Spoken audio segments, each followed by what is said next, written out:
Yo, yo, yo, what is going on, you guys? It's your favorite video game podcast, and we're back to our regularly scheduled programming with myself and Blake here. Yo, we're back at it like a bad habit, man. Yes. The Sticky Buttons podcast. Dude, I'm just so excited to be back, man. Be back on the mic. Dude, we got a great episode for today.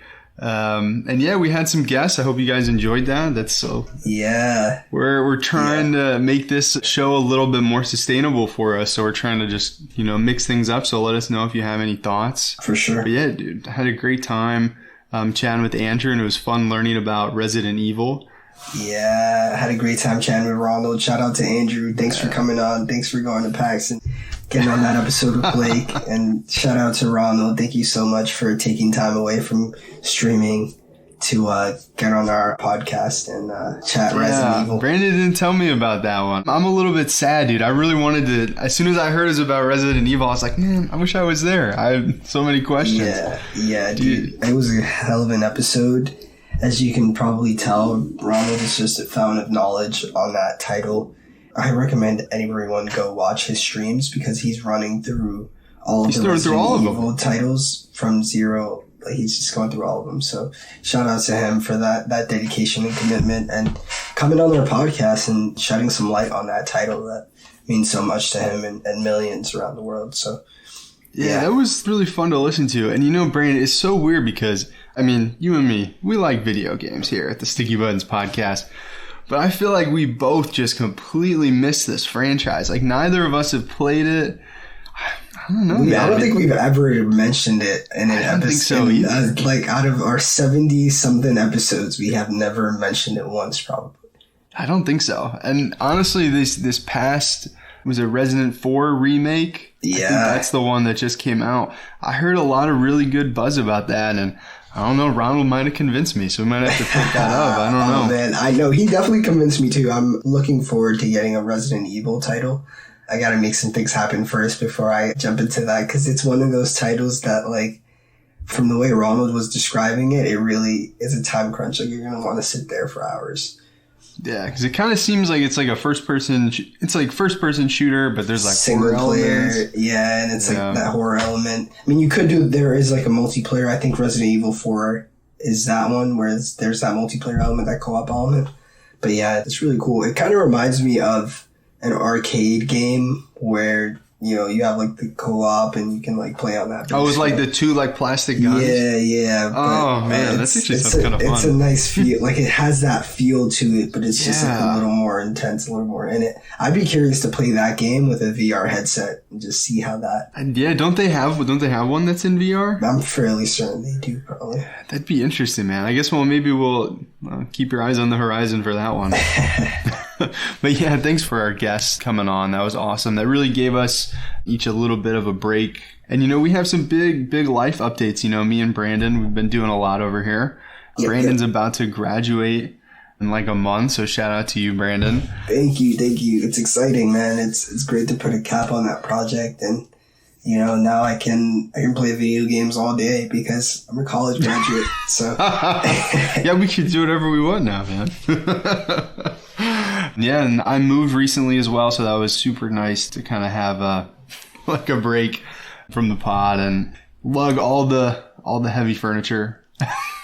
But we're back at it, the Sticky Buttons podcast. And man, it feels so good to be on the mic. I know we already said that, but dude, I'm just so excited to jump in today. But before we do, I did want to kind of just talk about the state of video games right now, just because it's been so long since we've checked in. Dude, there's some massive titles coming out in the next couple of months, and one that we're not going to talk about today, but one of my most anticipated games of the year, Jedi Survivor, just released. And we're not going to talk about it today, but I will say, Brandon, it exceeds my expectations. I absolutely love it. I'm having such a blast, and it's made me cry once already, which I didn't really expect. But it is some hype Jedi action, so I absolutely love Jedi Survivor. Absolutely recommend you play Jedi Fallen Order if you haven't already. And I want to plug our YouTube right now. I made a video. I really kind of wanted to make a video about how much I love Jedi Fallen Order, but I wanted to make like a clickbaity title and kind of just like a concept that might appeal to more people. I think I named it something like How Jedi Survivor Might Be a Bust or something like that. Yeah. So, and it did pretty well. The algorithm picked that up. So It did. It seemed like the timing of that with, just the release of the new title and the algorithm, it seemed like that amplified it and it just reached a ton of people. I think it was at like, how many views was it when we right now it has like 1.7 thousand right now, which is quite a lot for our YouTube videos. That is. So I guess if you're checking this out from seeing us on the YouTube, thank you. Hello. But yeah, I mean, that was really cool. I mean, that's the first time we've made a video of that style and of that, I guess, length. And I guess, man, it's just crazy because that like 15-minute video, it took me about 30 hours to make, which is just absolutely crazy. Like, all said and done, like the script, capturing the gameplay, and the editing, it was a labor of love. Like, that's crazy. I don't think I've ever spent so much time on like one single thing. Wow. So, that was crazy. Did it feel rewarding at the end? Like, I kind of put this together. I mean, a little bit, but at the same time, like, I had already kind of committed, and I was like 10 hours in, and I didn't realize how long it was going to take me. Because I have never made a video quite of that length and style before, where I'm pretty much like I'm talking the whole 15 minutes, and then I've got gameplay, kind of showing what's going on in the script. It had to come out just because of the nature of it. It had to come out before Jedi Survivor released. And I kind of was like, oh, I've got like a week. Like, it's kind of got to be done. It kind of sucked a little bit because it was like I'd get off work and it's like, all right, I'm just going to work on this and that's going to be my night. And I would just like sit at my desk and work on it for like 2 weeks straight. And it was like, I don't know. It was okay. But I mean, it was really fun to like all said and done. Like, I think I want to still make things like that, but I think I want to give myself like more time to do it. Yeah. And also, like, I mean, obviously it's about how much I love Jedi Fallen Order, but it's kind of like not really as relevant now that Survivor's come out, and it's awesome. So, kind of want to maybe make things that are a little more timeless in the future, but I guess stay tuned to our YouTube, because the next video I'm making, I've got it cooking in my brain. So. Yeah, now I was just about to say, now you gotta make the Survivor video. I might have to wait till I finish that. But yeah, really quick on the state of video games. Jedi Survivor released last week. Zelda Tears of the Kingdom comes out next Friday from when we're recording. So actually, I think it will be out by the time this audio comes out. And Starfield is coming out in like a month. Dude, Tears of the Kingdom. It's next Friday. Damn. Those are two crazy titles. Sounds like a good summer. Yeah, also Pokemon DLC, which we haven't talked about Pokemon in a while, but... Really? There's some DLC coming out for... What game is it again? Yeah, I don't even know. Scarlet and Violet? If you're new to the Sticky Ones podcast, we absolutely love Pokemon, but we both had to put that one down. Yeah, we're rocking with it, so... I don't think I've ever put a game down, Brandon, based on like technical issues. But I had to draw the line with Scarlet and Violet. I've never played a game that bad. Buggy, like, performance-wise.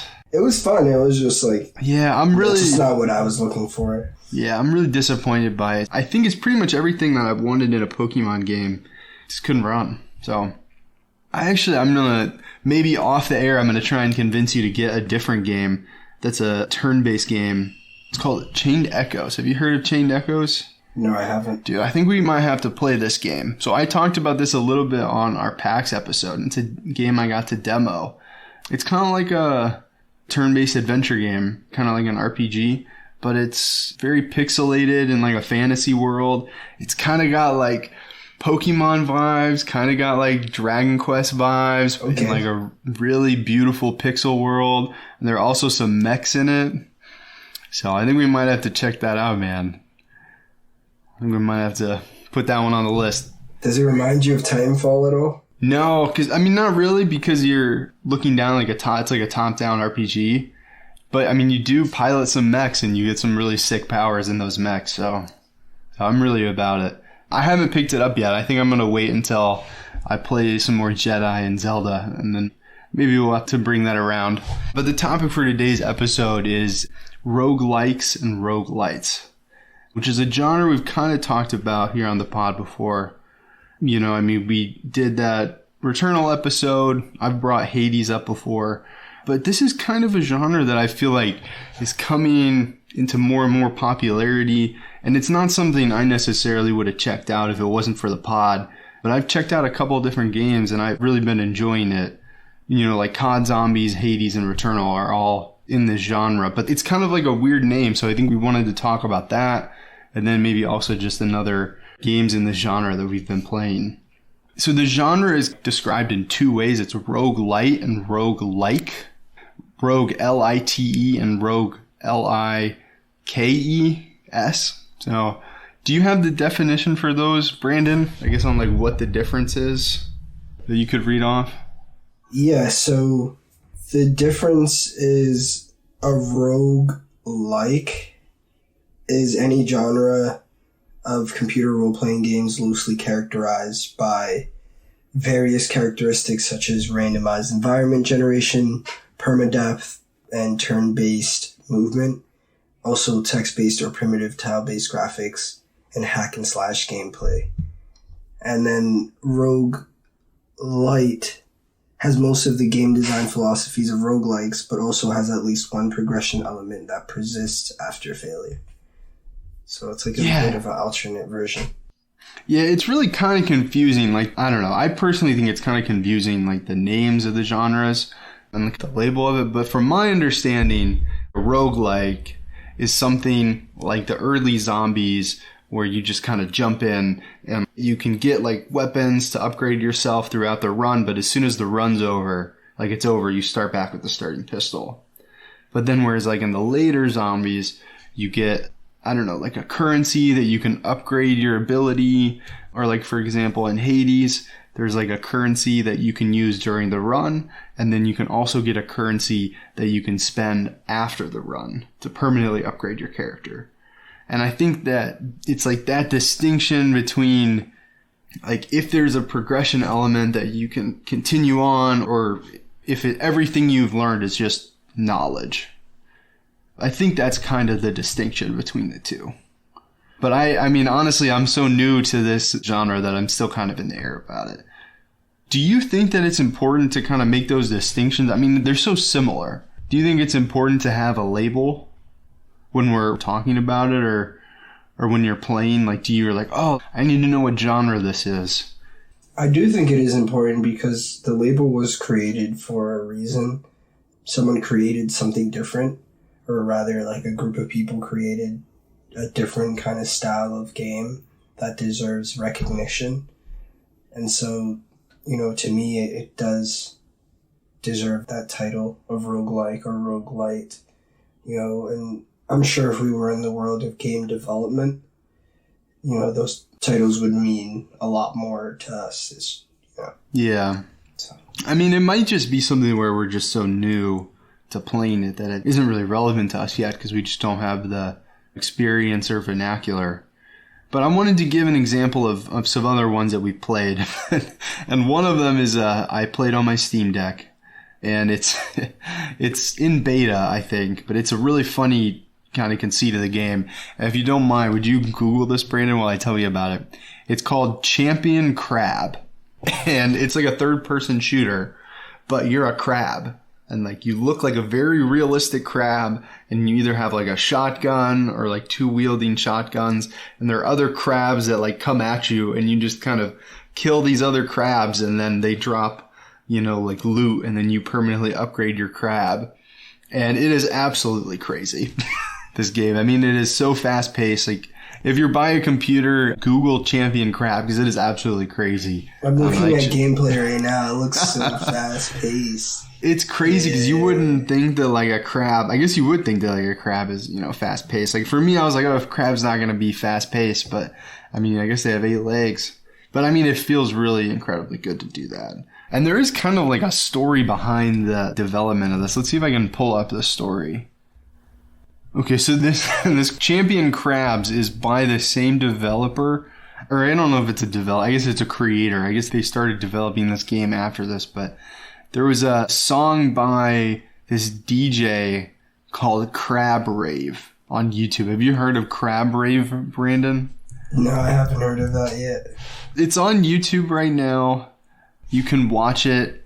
It was released in 2018. And here, let's see.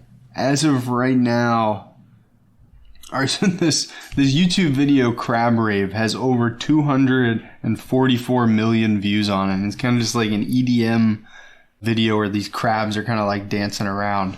So it's kind of a funny video. And this creator ended up developing Champion Crab. So that was really fun. Do you think you'd check that one out, Brandon? Yeah, it looks really fun. The gameplay looks really fast-paced. The concept is sick. It was like $10, but I mean, it's on the PC game stores. So it's on like Steam, and I think it's on other places as well. So if you have a computer, you can pick that up for $10. And then another one I played recently is called Risk of Rain, which is another third-person shooter. And you kind of just go through these procedurally generated levels and take out the bosses and the enemies, and they kind of drop money, and you use that to pick up buffs that will like permanently upgrade you, or not permanently, or they'll like upgrade you in the run. So like I got this one upgrade where it was like a rocket launcher on my shoulder, or like every 3 or 4 shots it would like also shoot a rocket launcher. And I got one where it would like double my damage. And then I had one where it would light enemies on fire. So I mean, these kind of games, they're really fun and they can really create a lot of chaos. So these roguelikes and roguelites, they can be any genre. Like Returnal is a first-person shooter. Hades is like a top-down action game. And both Risk of Rain and Champion Crab are third-person shooters. But I guess the feature game that we're going to talk about today is Slay the Spire. Would you like to talk about that one, Braden? Just kind of give us a quick on dirty on what Slay the Spire is? Yeah, so Slay the Spire is a card game. So to say, it's a turn-based combat game. And the goal is to work through several levels of a spire, each level having a number of potential encounters distributed in a branching structure with a boss character at the end of the level. I've only started playing this game recently myself, so I'm still very early on it. I'm only working now through my first branch, and it's very, very intriguing. Like, it's captivating from the first... Because I remember downloading it and then just being like, I'm just going to play really quickly and put it down. And I ended up just being pulled into a couple different levels of Aspire and just trying to like figure out, okay, like what's next? Like what card can I get next? What rewards am I going to get? So it's a really fun game, really captivating game. And it's no wonder it gets the ratings that it's getting. I mean, it gets a 10 out of 10 on Steam. So yeah, Slay the Spire. Check it out if you haven't already. Yeah, it's really fun, and I've played a little bit more than Brandon. I mean, I haven't played too much. I mean, I've done, I think, maybe 4 or 5 total runs of these branching structures, kind of like you mentioned. So you kind of start out, and, you start out with a character, and as you play a couple more runs, you'll get more characters, and they each have, like, different sets of cards. So, like, the first person that you're playing as right now, like, they're kind of more of an all-around character. Then the second character you unlock, they're an assassin. And it's really cool because they'll have a bunch of like low cost cards that do like a little bit of damage, and they're kind of just these like throwaway daggers. But I mean, it's kind of like a turn-based game where you kind of draw cards and you have like energy to play the cards. And you can see above the enemy's head how much damage they're going to do to you the next turn. So you can try to block that. And you have a health bar, they have a health bar. And you really have to take on like just like a huge amount of these enemies to get to a boss. And then if you make it through the boss, they give you full health and you get some like really good cards. And it's really interesting just going through it, like, cause you can also get into these like mystery encounters. And I mean, you wouldn't have gotten into any of these mystery encounters if you're just in the first one. But there's one, and I was doing it as this assassin. And so I was doing this one run, and I was the assassin, so I had like a lot of like these dagger cards, which are just kind of like quick. They do quick damage, but you only get them at like the start of your turn. So you basically start the whole encounter with doing a lot of damage really quick, but then you kind of have to like scramble to survive through the encounter if you can't end it soon. But I got this one, or I walked into this, it was like a random encounter, and it was like you see it like a line of cultists. and it was like, do you decide to join the line or move on? And then I decided to join the line of cultists, and it's like they all start chanting, and one by one, you know, they like start to scream, and you like scream with them, and you like decide to like lean into it. And this is all through kind of like dialogue, and you kind of choose like yes or no, like A or B, and you kind of walk up to the altar, and you get like the choice. It's like, do you let the priest cut your arm and drain blood into their basin, or do you walk away in shame? And I was like, I'll let him like cut my arm and give them blood, and all the cult, and like you, so like the priestess cuts your arm and you give them some blood, and it's like all the cultists chant and scream, and you do too, why not? And then I got this one card where it did a lot of damage, so it was a really good card, but if it was able to kill an enemy, it permanently for that run up to the amount of damage that card did. So it was like, if I could get kills with that one card kept getting better every time I got a kill with it, which was really cool, because you start out with like a set amount of cards, and then it kind of shuffles you kind of go through your deck, but then at the beginning of every encounter, you start with a full deck, and then it kind of like, once you make it through your deck, you kind of restart. And there are cards that you can like permanently remove them from that encounter, or you can like completely, you know, throw the card away. And I just found this game to be so much fun, man. And it's just like you said, like I really pick it up and I'm like, okay, I want to do like one or two. And it's just, I end up being like, oh, just one more. Like, just give me like another encounter. I just want to keep going. So yeah, I really enjoyed Slay the Spire. And it's on everything. It's on mobile as well. We haven't brought up a mobile game in a while, but you can get this for, I think it's $9.99 on mobile. I'm playing it on PlayStation. I think it's on the Switch as well. I would definitely play that on mobile myself, because it probably run really well on my iPhone. Mm-hmm. Yeah, because I mean, it's turn-based, and the art's pretty cool. I haven't unlocked all the characters, but I just unlocked this one and did a run with it. And he's like a robot. He's like called the Defect or something like that. And he's kind of like an automaton, and he's got a bunch of cards. They're very much energy-based, so you can like zap your opponents, and then you can charge yourself to deal damage later. Yeah. It's really they each have a different play style, and they're all really fun to play with, so definitely recommend checking that one out. Yeah, that's awesome. So you're saying every branch has a different, you know, type of deck? No. So that's characters. I guess the way you start out, there's kind of like you said, there's like a branching pattern, and you can go like one of 4 paths, and you can like branch in between. Like if you start on the left side, you can make yourself to all the way to the right side, and you kind of like just kind of pick what you want to get in, you know, through your phase or through this branching structure. There are chests where you can get cards. There are normal enemies. There are mini bosses. So like if you fight a mini boss, for example, like sometimes they give you a better card. There's like rest points where if you really need some health, you can stop at a rest point. But if you stop at a rest point and don't get any health, you can permanently upgrade a card for that run. So there's like a lot of kind of like strategy to figuring out like what works for you. And that took me a couple of runs to figure out. And now I always try and get as many of the rest sites in as I can and just upgrade the cards, because I found that that's really helpful for me. But I know that there's a popular strategy is to go towards the mini bosses because they give the best cards. But I try and stay away from the mini bosses when I can, because I feel like I need all my health for the bosses.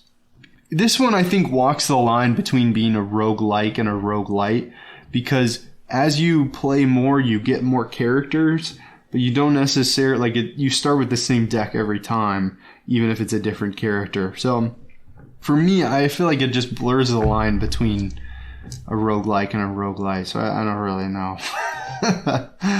It's like right in between, like a roguelike and a roguelite kind of goes like, it's like on a Venn diagram, it's both.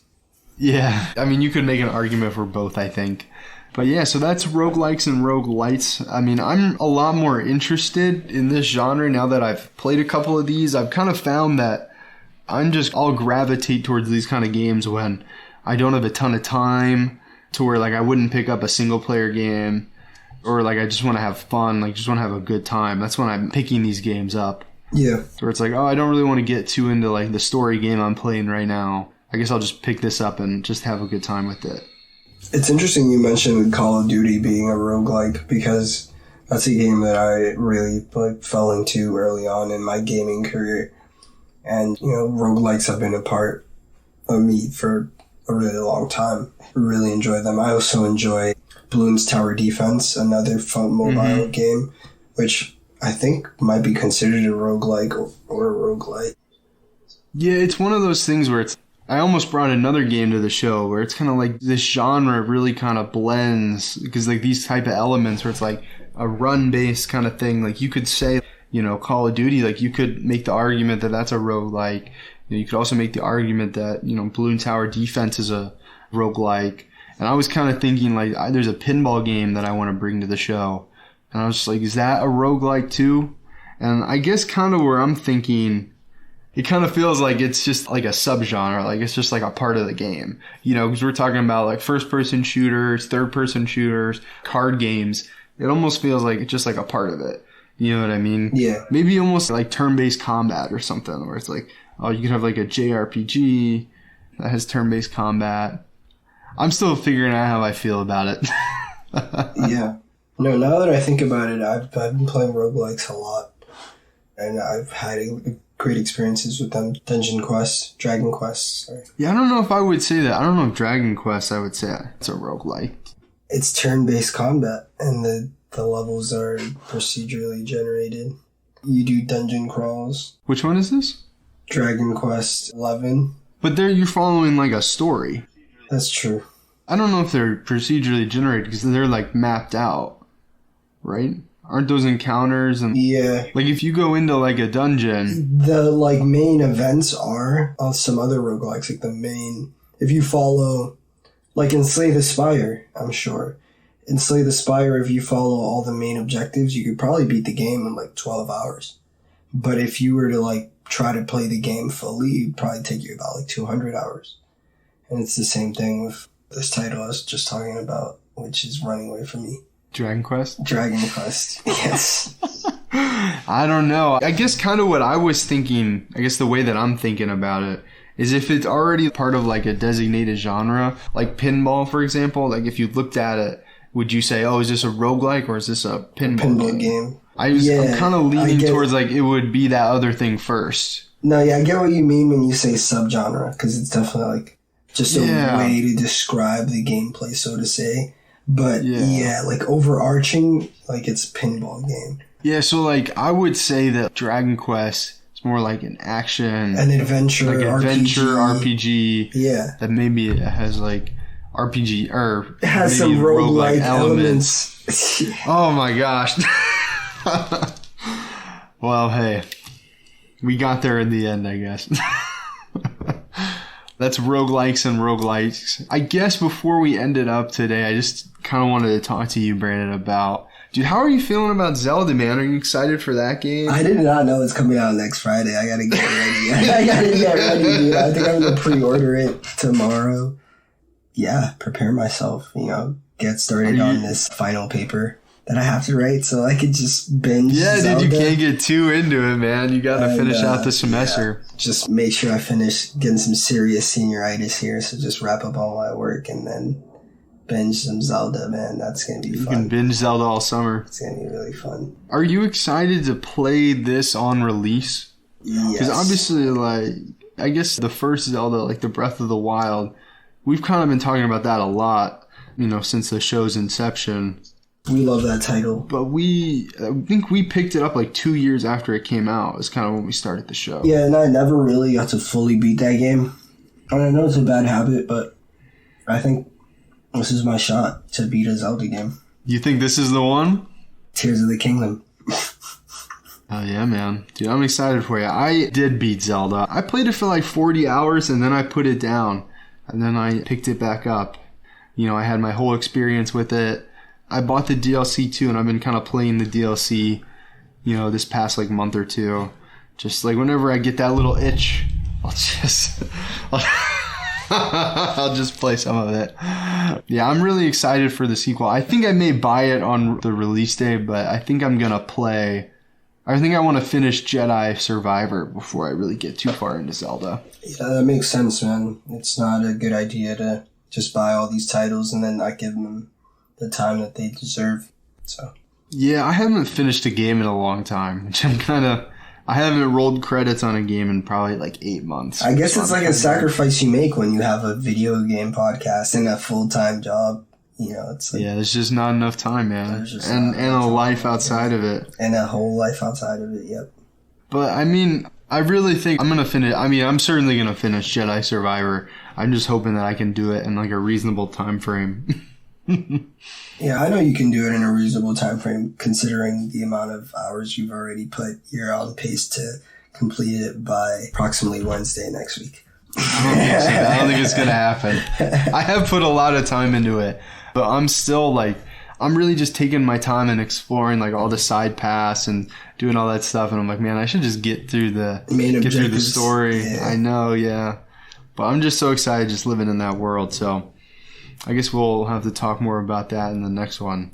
I'm excited to hear all about it, man. That's been getting a lot of promo in just on YouTube. I'm seeing a lot of ads and been hearing a lot about it from friends. Yeah. My friends list that's just full of that. I mean, I've just been having so much fun with it, man. Mm-hmm. Do we have some time? Do you want to get into it a little bit right now? Yeah, why not? Yeah, so I guess I'll kind of just talk about, like, some of my opening thoughts, like, first impressions. I was really scared that it just wasn't going to, like, live up to the first one. I've kind of said before, Jedi Fallen Order, is my favorite game of all time. And the story just really hit me emotionally. I really absolutely loved, the characters and just exploring the Star Wars world. And it came out, right at the time when I moved out here to New York and I was looking for a job. And everything just hit at kind of the right time. And it was a game I needed to get lost in. And I just loved it. So I was a little bit nervous that I didn't think the story was going to, kind of live up to the first one. And as soon as because I hadn't really heard anything about the story in the first game, or like in the promotion of Jedi Survivor. And as soon as I like kind of figured out where I was going, I was like, oh shit, this is so cool. And like, I did kind of have like tears of joy in my eye. So I did kind of cry a little bit, shed one tear. And I'm just so excited to get back into it. I got to fight a Rancor, which was really cool, which is the animal that like grabs Luke in Jabba's palace, gets in like Jabba's pit, and like Luke like drops a door on him. Mm-hmm. So I got to fight one of those with my lightsabers. I took him straight on, head on, man. I got him. But it was a crazy boss fight because he pretty much would one-shot you. So you had to be like flawless in this boss fight. And I recorded it, and I think I might try and put it up on our TikTok. I might try and throw it up on our YouTube too. We'll see how long it is. But I'm really excited about that. You get some new lightsaber abilities, which is just awesome. So I'm so excited about that. And yeah, I've just been having a blast with it, man. The exploration is really cool. I mean, it's a gorgeous game. I've even hopped into the photo mode a little bit. So that's been really fun. So, oh man, Jedi Survivor, dude. I can't wait to just play it. We're going to end this podcast. I'm going to get right on. Jedi Survivor, man, dude. It's definitely living up to it for me, and I'm just so excited to play some more and see some more of the world. Dude, I'm excited to hear more about it, and I'm glad to hear that it's living up to your expectation. It's not, that it's better than the first one, so to say. Yeah, so, I mean, so far, it definitely has been, and it's been exceeding my expectations. I'm just having so much fun with it, so that's awesome. It was an expensive game. Like, I haven't dropped $70 on a game in a while. And I pre-ordered this one to get like extra content. I'm like pre-ordering the deluxe edition. After taxes, it was a full $97. I think the most I've ever spent on a new video game. You ever spent $97 on a video game, Brandon? I spent like $120 on 2K, but don't let my girlfriend hear that. Thank you for giving us a little bit, a tidbit there, Blake. I know that was hard for you.